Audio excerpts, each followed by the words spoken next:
Bueno, yo creo que la relevancia de Europan durante todas estas ediciones eh, reside como en tres asuntos fundamentales, ¿no? El primero, eh, yo creo de hecho tiene que ver con la juventud de los equipos que participan, ¿no? Y que están como muy cercanos todavía a una práctica eh, muy relacionada todavía con lo académico, ¿no? De alguna manera.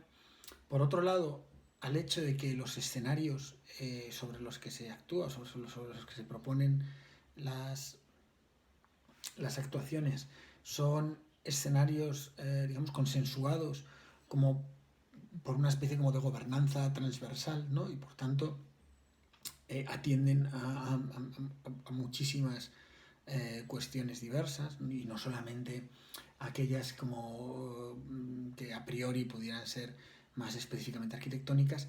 Y la tercera cuestión, y desde mi punto de vista quizás es la que pudiera ser más relevante, es el papel que juega Europan como, como foro en el cual ser capaces de imaginar maneras, bueno, todavía no alumbradas de hacer ciudad, ¿no?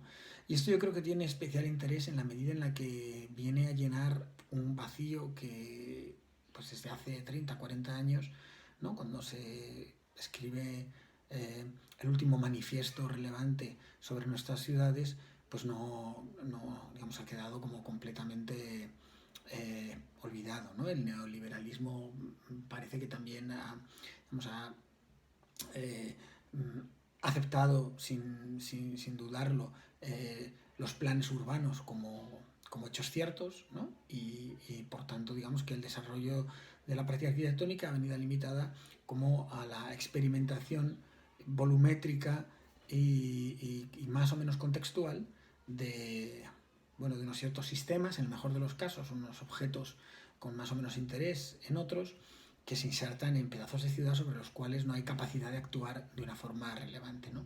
El hecho de que Europan plantee implícitamente, pero a veces también incluso explícitamente, lo cual es muy valiente por su parte, que la normativa vigente tiene como una validez limitada, ¿no? En el desarrollo de las propuestas, hace que, bueno, pues que se puedan plantear maneras de pensar sobre las ciudades que no son posibles, ¿no? De una manera distinta. O sea, que no son posibles en un acercamiento práctico y tampoco son posibles en un acercamiento académico puro, ¿no? En la medida en la que un acercamiento más académico tiende a ser como excesivamente especulativo y un acercamiento como, eh, bueno, digamos como práctico en su acepción más concreta, pues tiende simplemente como a acatar las normas y a intentar estirarlas para sacar de ellas lo mejor posible. En cambio, esta situación intermedia en la que, digamos, planteamientos teóricos muy especulativos, en el mejor de los casos, son aterrizados como con un nivel de verosimilitud muy alto, es algo, yo creo que, digamos, que favorece Europan, incluso podríamos decir que, digamos, que es como su razón de ser, ¿no? Y probablemente aquello más valioso que tiene que ofrecer eh, a las ciudades, ¿no? A los sitios, a sus administradores, a sus gobernantes, incluso a sus habitantes, ¿no? Eh, en ese sentido yo creo que el viraje que ha dado eh, el programa desde sus primeros objetos de investigación, ¿no? Que eran, digamos, las tipologías de vivienda, hasta, bueno, ya las últimas ediciones, ya son unas cuantas, en las que de lo que se habla es de la construcción de un pedazo de ciudad, ¿no? De una propuesta completa de hacer ciudad, es extremadamente pertinente y yo creo que garantiza su supervivencia por necesaria, ¿no? Durante muchos años.